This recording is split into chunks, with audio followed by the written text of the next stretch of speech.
Good morning. Please join us in singing together.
Good morning, everyone. Please be seated.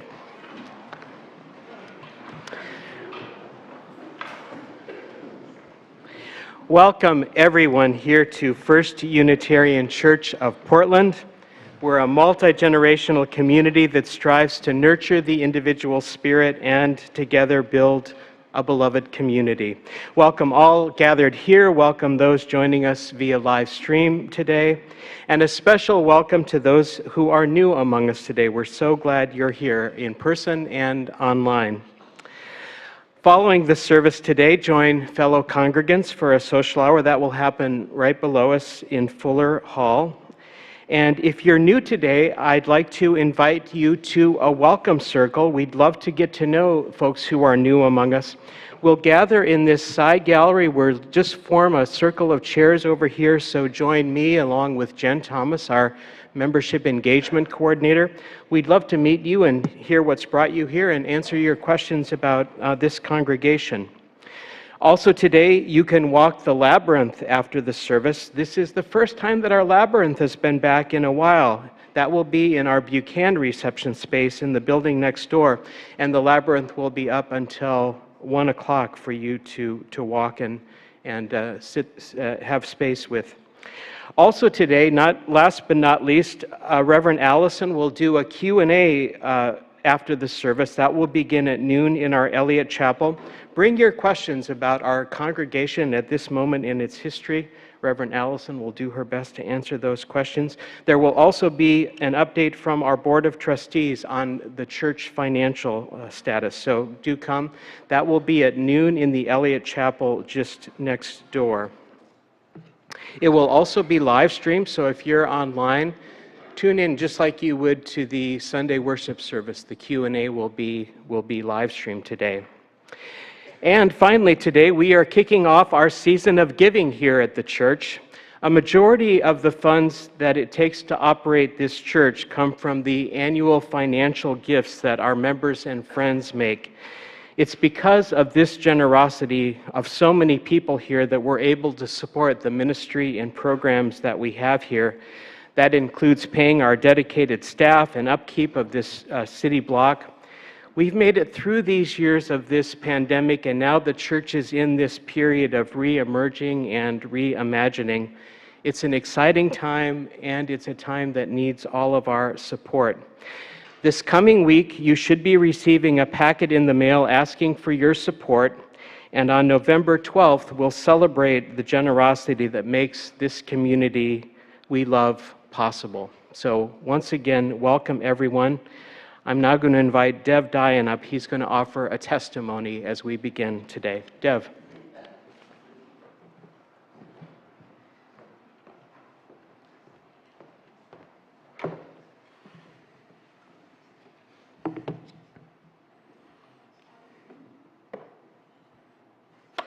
Thank you, Tom.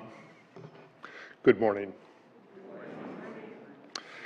As we begin our annual fund drive, Sharing Our Heart's Treasure, Mindy and I, Mindy down here, were moved to reflect on what First Unitarian means to our family.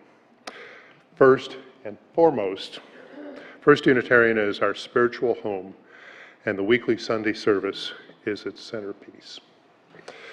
But our connections run much deeper. Mindy and I have been involved in so many ways, beginning with the learning community, where Mindy started when we started attending, and me being the smiling face that many of you see on Sundays as an usher who welcomes you to our Sunday morning services.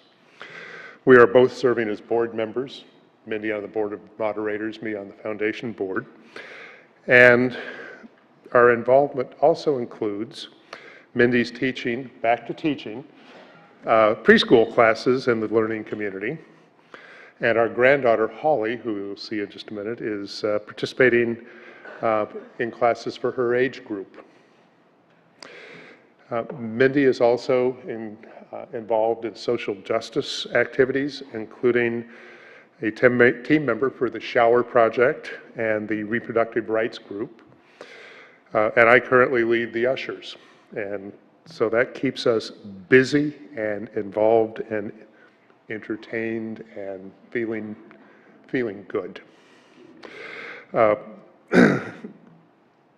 I've also been involved in raising funds for the Burn the Mortgage campaign. Many of you contributed to a few years back, and this year's fund drive. This is a community that is an important part of our lives. And it is a privilege to financially support the well-being of our church. For you, I ask you to consider the fund drive, our fund drive, Sharing Our Heart's Treasure, and ask for you to think about what your involvement in this community means. There are so many opportunities for involvement, beginning with Sunday services, obviously. Other areas include social justice, the learning community, the Alliance, music, the annual auction, which we were at the annual auction dinner last night, met some new people, and sat with some good old friends. This was at Pierre and Betsy's house. They're one of his supporters. All of these things make being part of this community and part of this church important and meaningful to us. Your participation and leadership help make this community. Importantly, your financial contributions to this year's Sharing Our Hearts and Treasure campaign contributes to the well-being of this church. I encourage you to please give generously. You'll hear more. Thank you.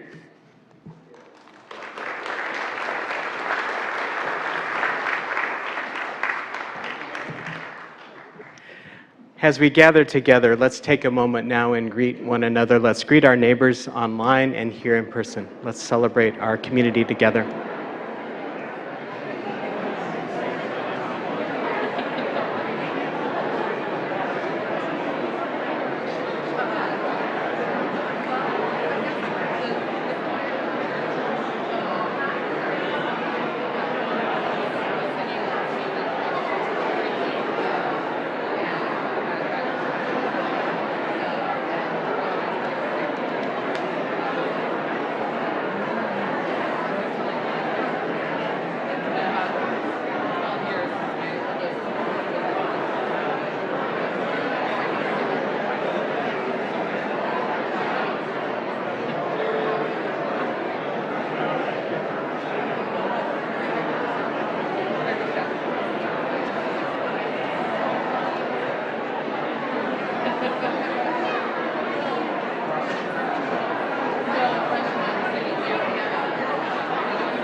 Dev and Mindy and their granddaughter Holly will light our chalice today, and if you've got one at home, we invite you to light that now.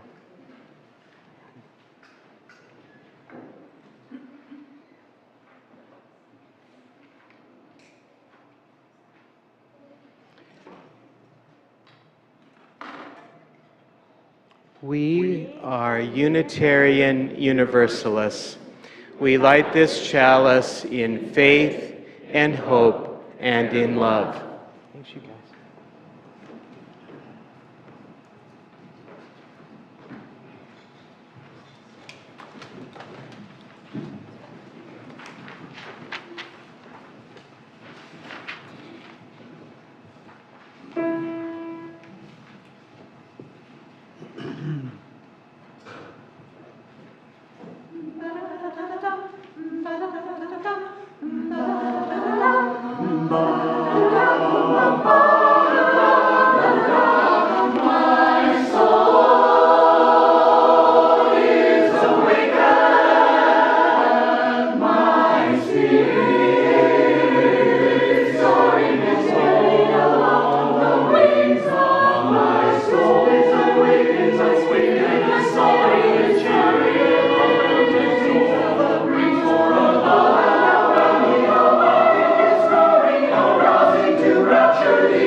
Thank you to our choir. We want you to know that we missed you very much last Sunday, but I can tell that the sea and the sunshine has done wonders for your spirits.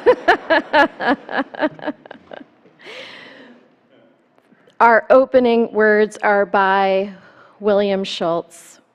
This is the mission of our faith, to teach the fragile art of hospitality, to revere both the critical mind and the generous heart, to prove that diversity need not mean divisiveness, and to witness to all that we must hold the whole world in our hands. Let us rise in body or in spirit and sing together, "Open My Heart."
Our responsive reading is by Richard Fuchs. For the sun and the dawn, which we did not create.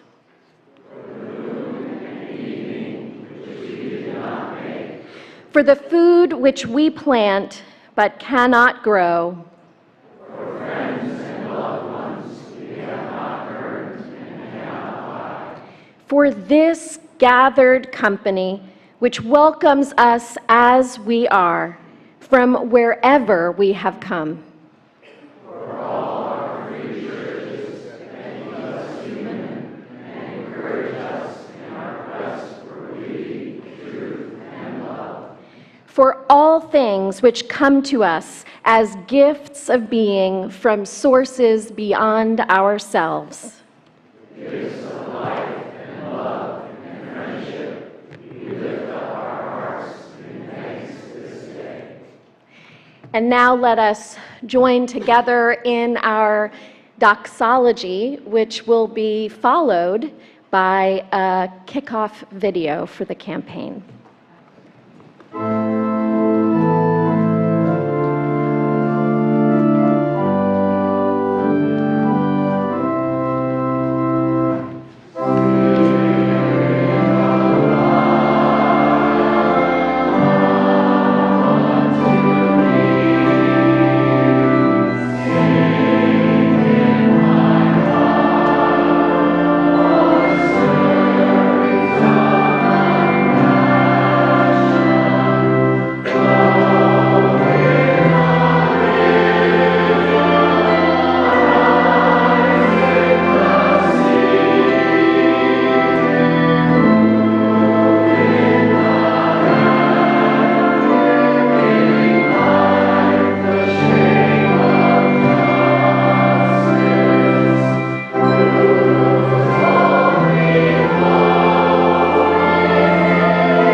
Welcome to our season of giving.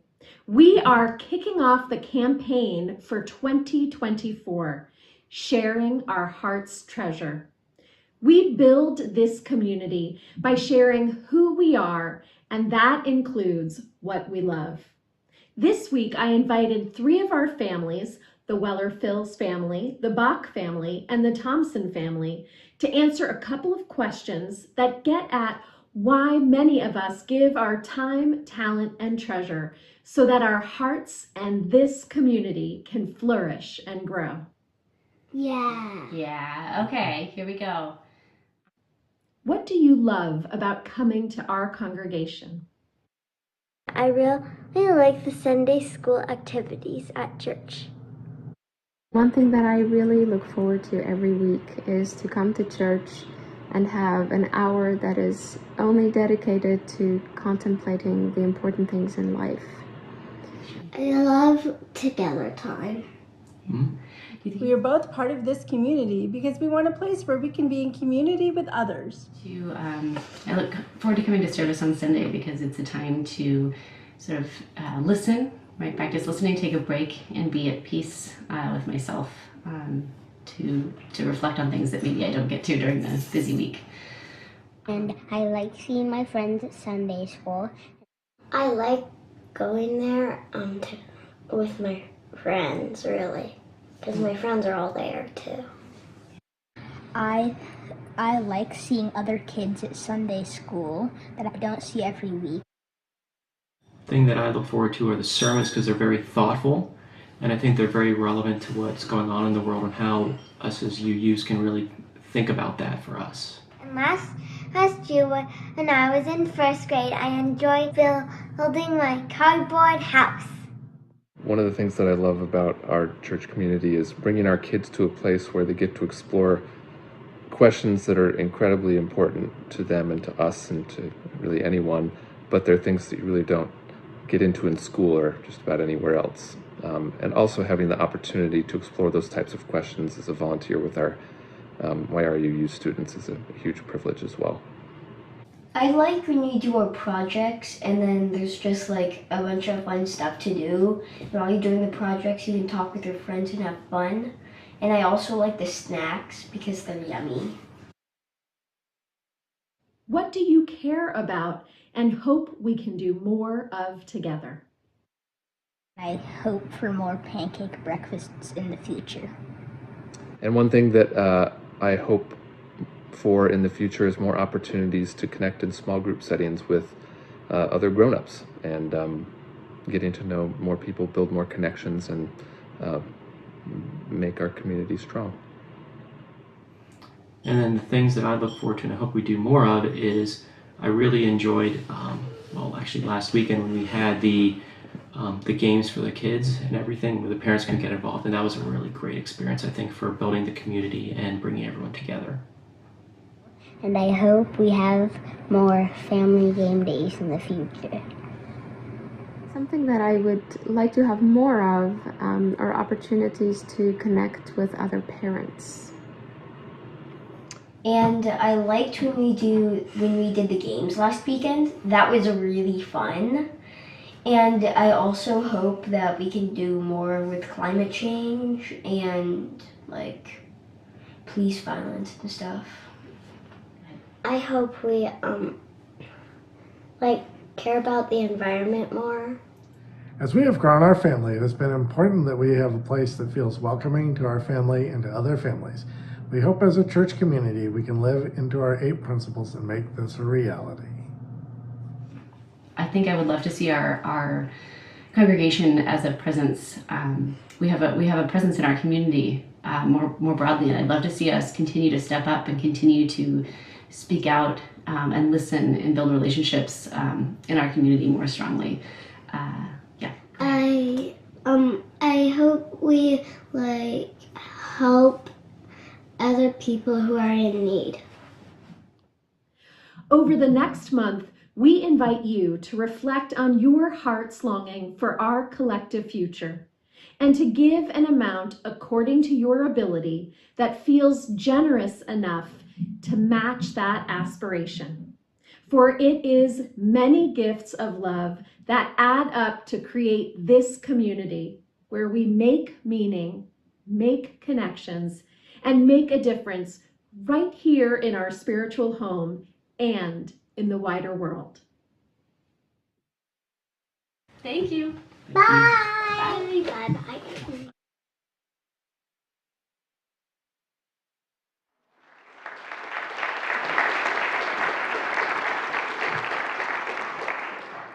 So I want to thank the families that worked with me so I could put that kickoff video together. And now, as part 2 of our Time for All Ages, we're going to learn a song together. It's called Magic Penny by Malvina Reynolds. Just curious, does anyone here know that song? Oh, a bunch. Malvina Reynolds was a Unitarian Universalist, and it's part of the wider UU hymnal, if you will, even though it's not in any of our actual hymnals. And we used to sing it when I was growing up in children's chapel 3 out of 4 Sundays during our offering, and it was a time to center on the theme of our campaign, how when we share from the love of our hearts and we share that with one another, it's like magic, it multiplies. So Mark Robinson is going to teach the song to us, and here we go. So I invite you all to sing along on the chorus. Hopefully the lyrics will be up there. If not, we'll just I'll sing you the refrain right quick, and then we'll go through the whole song. Oops. Thank you, Duro.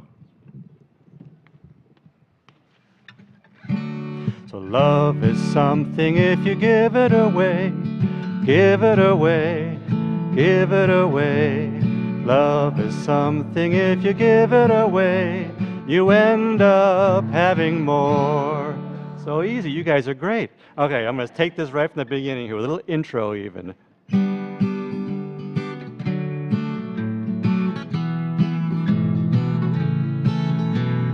Love is something if you give it away, give it away, give it away. Love is something if you give it away, you end up having more. It's just like a magic penny, hold it tight and you won't have any. Lend it, spend it, and you'll have so many. They'll roll all over the floor. For love is something if you give it away, give it away, give it away. Love is something if you give it away, you'll end up having more. Money doesn't have magic in it. Things we buy might break in a minute. Love's a circle, so let's begin it and bring it to every door. For love's something you can give it away, give it away, give it away. Love is something if you give it away, you end up having more. So let's go dancing till the break of day, and if there's a piper, we can pay. For love is something if you give it away, you end up having more. Oh, love is something if you give it away, give it away, give it away. Love is something if you give it away, you end up having more.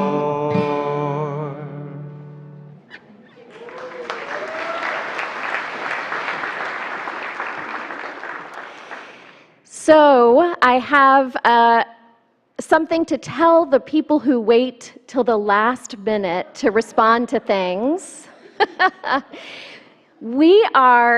been told that Unitarian Universalists are sometimes wait to the last day to respond to things, but I know that's not the case with any of you. So to the two people for who that's true, we have a little incentive. Our stewardship team this year, if you let us know what you'll be pledging in the year 2024 by November 5th, a week before Celebration Sunday, you'll be entered into a raffle.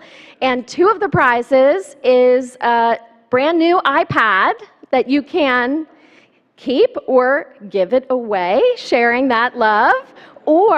And also, I invite you and a guest, this is not for one person, this is two prizes, you and a guest to the restaurant of your choice. So November 5th, consider giving before then. And how many of you are sustainers? How many of you are already sustainers? You're automatically entered into this raffle, so the early bird catches the worm here. And let us reprise that song, and Holly is going to bring the light out from this room towards our classes. Let us sing together. Love is something if you give it away, give it away, give it away. Love is something if you give it away, you'll end up having more. It's just like a magic penny, hold it tight and you won't have any. Lend it, spend it, and you'll have so many. They'll roll all over the floor. For love is something if you give it away, give it away, give it away.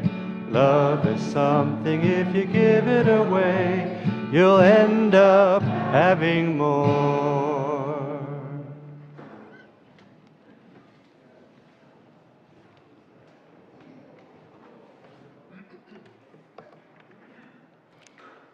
This year, First Unitarian is sharing our plate with community partners dedicated to the dignity of and care for people experiencing homelessness. Our longtime community partner, Outside In, receives our plate in October. Since Outside In's founding, right here in First Unitarian's basement in 1968, Outside In has supported youth experiencing homelessness and other marginalized people as they move toward improved health and self-sufficiency. Driven to meet the changing needs of those it helps, the agency has created an all-inclusive and integrated system of cutting-edge and sometimes controversial wraparound services that has transformed and saved thousands of lives. If you'd like to give electronically, there will be a slide in a minute with a QR code showing you how you can do that. And if you're in person this morning, an usher will be by shortly for your donation. We're grateful for your generosity that supports the work of this congregation and our community partners.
Each Sunday, we make space in our service to hold up the concerns of our community life together.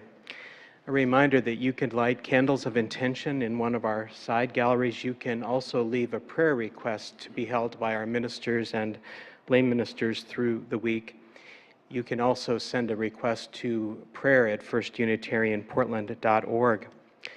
And a note that 2 weeks from today, on October the 29th, we'll have our annual All Souls service. Part of that service will be a litany to remember those in our community who have died in the past year, or those in our closest circles who have died in the last year.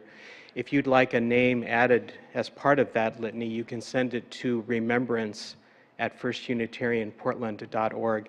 That information is also in last week's e-news and will be in this coming week's e-news. Remembrance@firstunitarianportland.org to have your beloved named in that service. Today I let you know of the death of member Joanne Booth. Joanne died on October 6th at the age of 87. Joanne had faced a number of health challenges in her last years and especially took a turn in her last few days of life. Joanne joined our church in 2001, and the church was an important part of her life. She was in our alliance as well as a women's group that began here at the church. There's a planned memorial gathering for Joanne at Calaroga Terrace, where she lived in her last years. That will be in the next few weeks. Once again this morning, I want to make space to hold the people of Gaza who are in harm's way amid the war between Hamas and Israel, as this continues to turn into such a terrible humanitarian crisis. Let us pray for the safety of all in harm's way, and let us once again offer our prayer for peace. And in that spirit, will you join me now in prayer? Spirit of life and of love, God of many names and no name at all, be with us this day. We begin, Spirit, in recognition of all there is to hold. Prayers for our world, most of all those whose lives are threatened, torn asunder by war and by terror, those caught in the crossfire of conflict. We hold them in our love and in our care. We say yet again our prayer for peace. In our coming together here in this community that strives to be known as beloved, may we find what it is we need to be peacemakers, what it is we need to be good stewards of this earth, good stewards of this community. May each of us come to know ourselves too as beloved, as worthy, as whole. And out of that knowing, may we answer the call to do our part to make the world more whole, more loving, more fair, and more just. Sustain us on the journey, Spirit. Bless us, help us, each of us and all of us, as we answer the call of love. So be it. Amen. Let's take some time now to be together in silence.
Our reading this morning is by Carmen Rumbau. It's titled Stewardship Pulling Weeds. Like the plants in my garden show my relationship with nature, so do my family and friends show my relationship to my soul. I go outside daily to look at my small patch where I intentionally favor some plants over others. Who are you to play God? Asked the smart aleck kid as I pull the weeds. Weeds are plants we label as undesirable. Can there be meaning in what we toss aside? Did God create duality?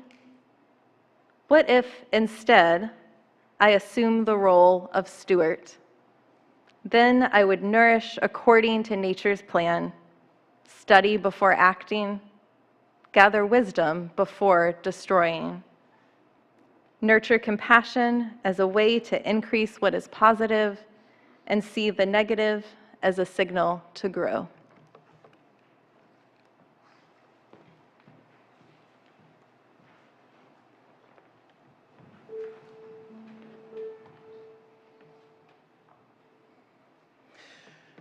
The composer for our next piece, Rena Esmail, first heard this text on September 10th, 2001, while she was having her first day at the Juilliard School of Music in Manhattan.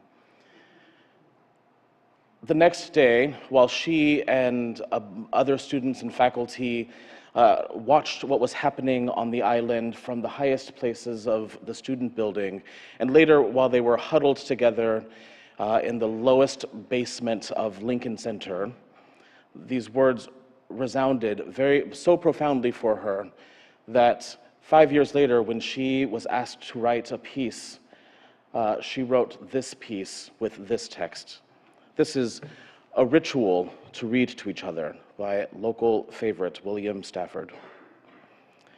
If you don't know the kind of person I am, and I don't know the kind of person you are, a pattern that others made may prevail in the world, and following the wrong God home, we may miss our star. For there is many a small betrayal in the mind, a shrug that lets the fragile sequence break, sending with shouts the horrible errors of childhood, storming out to play through the broken dike. And as elephants parade, holding each elephant's tail, but if one wanders, the circus won't find the park. I call it cruel, and maybe the root of all cruelty, to know what occurs but not recognize the fact. And so I appeal to a voice, to something shadowy, a remote, important region in all who talk. Though we could fool each other, we should consider, lest the parade of our mutual life get lost in the dark. For it is important that awake people be awake, or a breaking line may discourage them back to sleep. The signals we give, yes or no or maybe, should be clear. The darkness around us is deep.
I'll open my sermon with a Celtic parable that has been shared by storyteller Robert Van de Weyer. Paddy grew the finest gooseberries, black currants, and red currants in the whole country. He had 3 fields of fruit bushes, and every day he walked round the bushes with a hoe, taking out any weeds which were growing. So the bushes had all the goodness of the soil to themselves. By the middle of each summer, they were heavy with large, juicy fruit.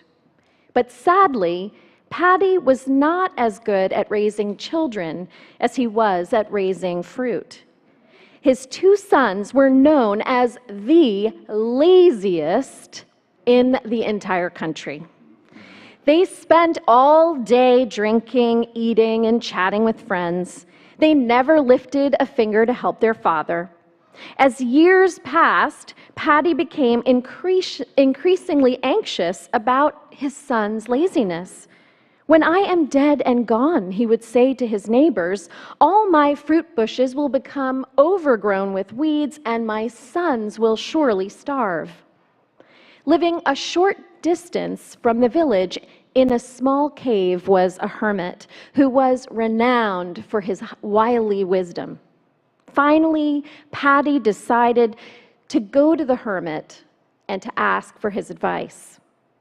After he heard Patty's story, the hermit sat for a few moments in silence, stroking his long beard. At last, the hermit rose up, patted Patty on the shoulder, and assured him that he would teach his 2 lazy sons to work. Then the hermit left his hut and went to see the young men. "I have something very important to tell you," he said. "I happen to know that in those fields of fruit bushes of your fathers, there is a great treasure. It will be enough to feed and clothe you for the rest of your life." It was now September, and from then until Christmas, the 2 sons went out into the fields each day searching for that treasure. They dug round every fruit bush, turning round the earth in the hope of finding a casket of gold, maybe. But by Christmas Eve, they had found nothing. So they went to the hermit and they accused him of deceiving them. "I haven't deceived you," replied the hermit. "You must keep searching. I promise that by next September, you will have found the treasure." The sons refused to believe him. "Very well then," he continued, "I'll make a bargain with you. If by September you have not found enough treasure to buy food and clothing for you for the rest of your lives, I will share whatever I receive with you. But if you do find treasure, you must share it with those in need in our village." The brothers agreed. So they continued to dig the fields, turning over the earth between the fruit bushes. Patty watched with great satisfaction, pleased that while his sons searched for treasure, no weeds would grow. Thus, by the middle of the summer, the bushes were again heavy with large and juicy fruit. The hermit came to the fields to visit the 2 sons. "Ah," he exclaimed, "I see you have found your treasure." At first, the children couldn't think about what he meant, but then it dawned on them. Over the next few weeks, the hermit helped them to pick the treasure. Half they sold in the market, the other half they gave away to families in need. And from then on, the 2 brothers continued to work hard in the fields. Each year, they again sold half the crop and gave away the rest. And as the hermit had prophesied, the money they received was quite sufficient to feed and clothe them for the rest of their lives. How easy it is for us to overlook or take for granted the treasures in our own backyard. Yes, the 2 sons have missed it, but this is also a story of Patty, their father, missing it as well. He spent all that time working in the fields, conscientious hard work, but it seems he missed cultivating gratitude, generosity, commitment, and a love of working together, and maybe even time spent together with family. The fruit trees are a source of food, livelihood, security, beauty, and relationship with the land, but without someone to tend them, they will languish. Patty has provided materially for his sons, but he's lost sight of teaching them what they could never lose. It's quite possible that they would have squandered all the money they inherited if they didn't discover something to commit their lives to, whether the berry business or something else. And so far, Patty has missed the chance to find out what fruit might be born of his son's longings and passions. In many ways, his sons are his true legacy, and he took their cultivation for granted. They are his greatest source of joy, meaning, purpose, and relationship. And he hasn't spent time tending to their hearts and minds. And he may even have deprived himself of who he might become if the 3 family members had grown intertwined in a relationship of work and play and love. As in the poem we heard earlier, The fruit trees may be Paddy's favored plants, the one he tends to focus his attention on, and his sons have become the plants labeled undesirables.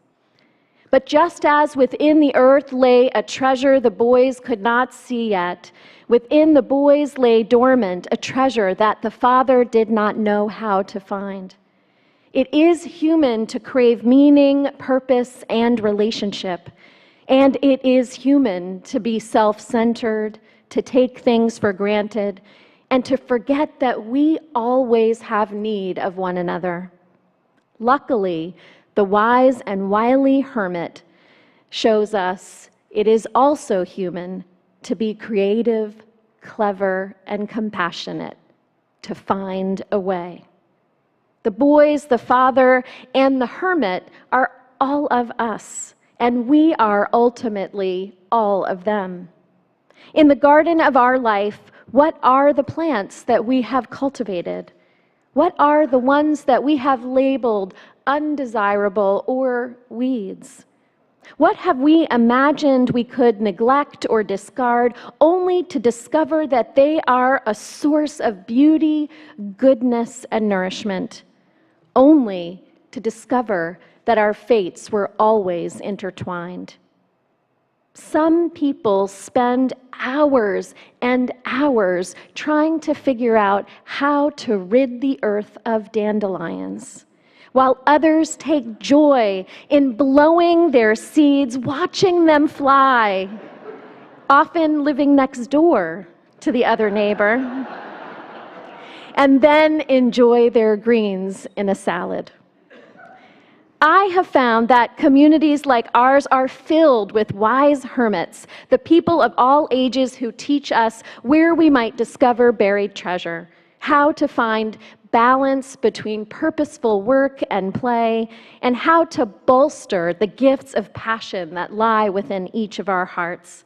In our garden, there are musicians, poets, and other artists. There are teachers, greeters, activists, committee members, cooks, community builders, and more.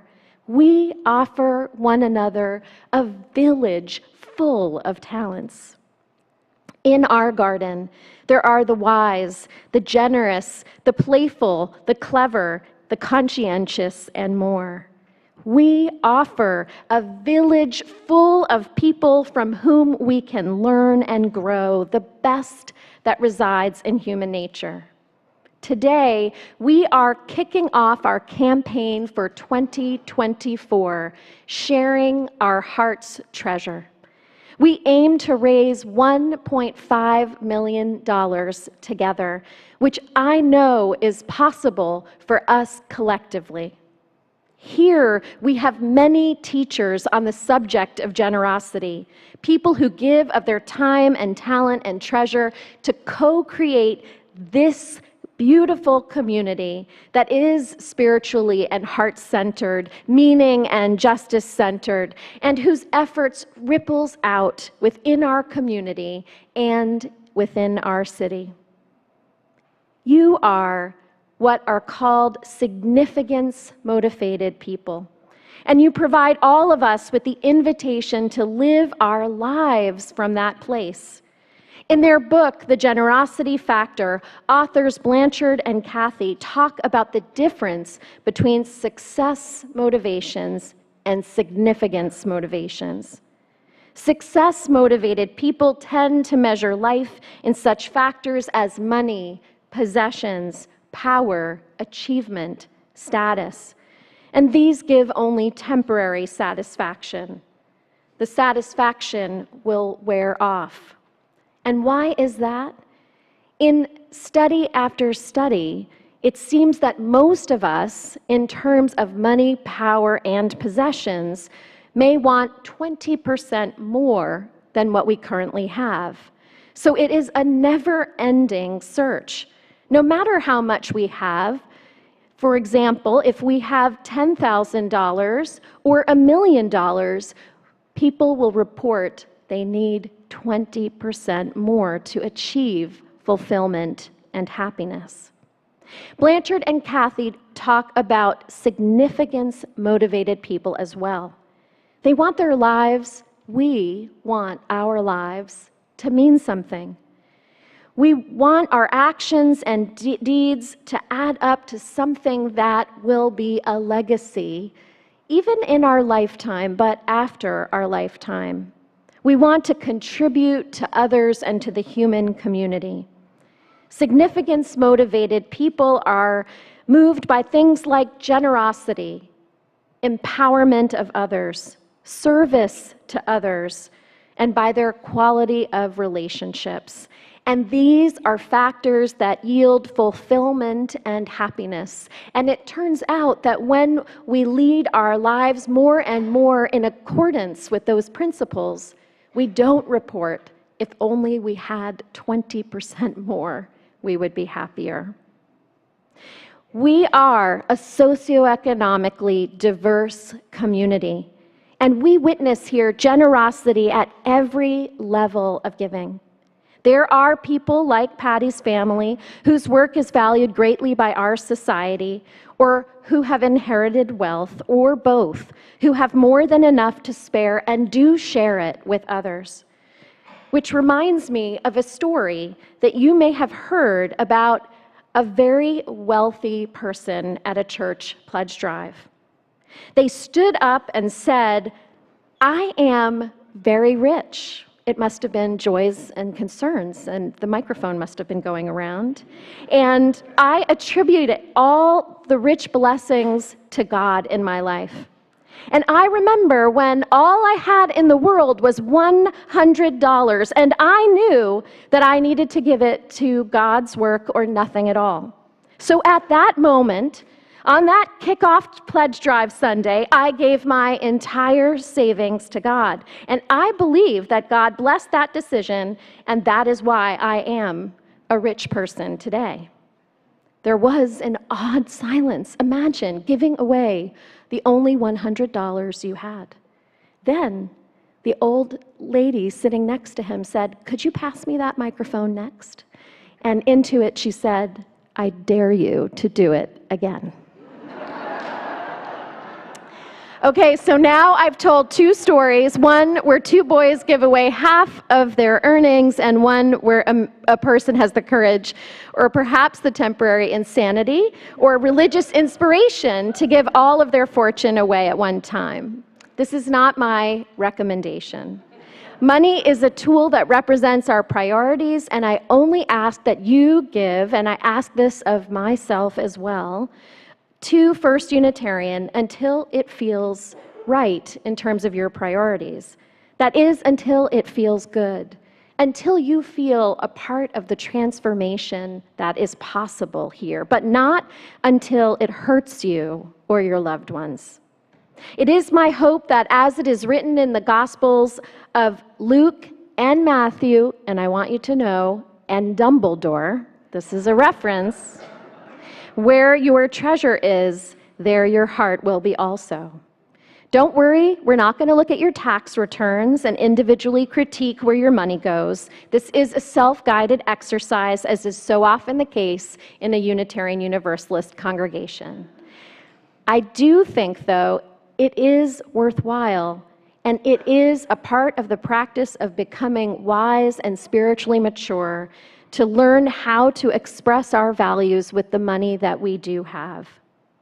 You know, this year, the first pledge check that I received was incredibly generous. It was from a member who gives of their time and talent in meaningful ways, who is not able to work and is on disability. If you are on disability in this country, you cannot have more than $2,000 in the bank. They handed me a check in the amount of 10% of what they had.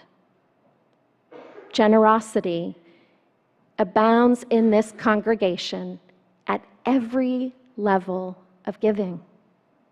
The way we give is a piece of a holistic puzzle. So I invite you to give in a way that says thank you, that returns to this community to you, for you are the community, the gifts that you receive here.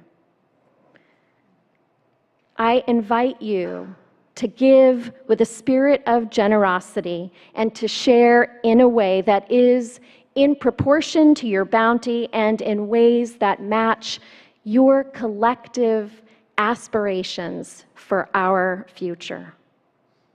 Let us close in prayer. Spirit of life, may the Patty in us find labors of love that are worthy of our time and attention.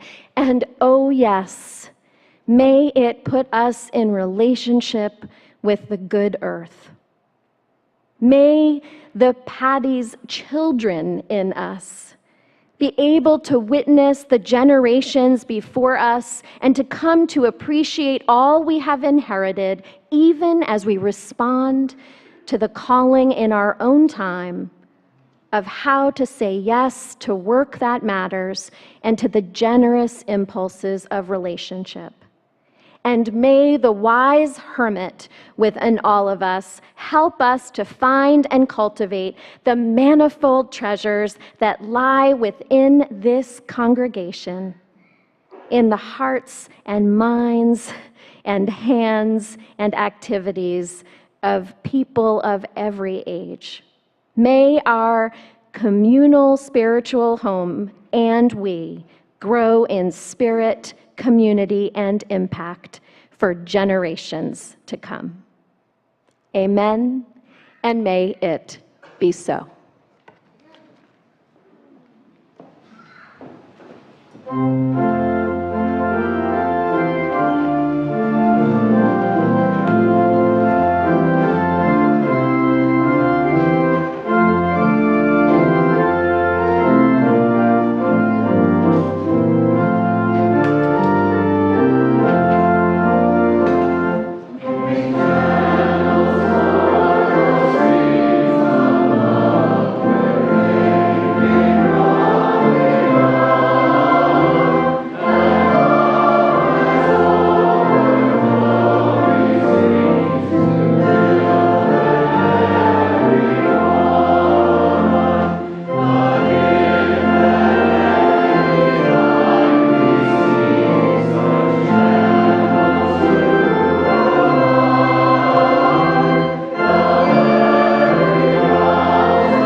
And now in our going, may love bless us and keep us.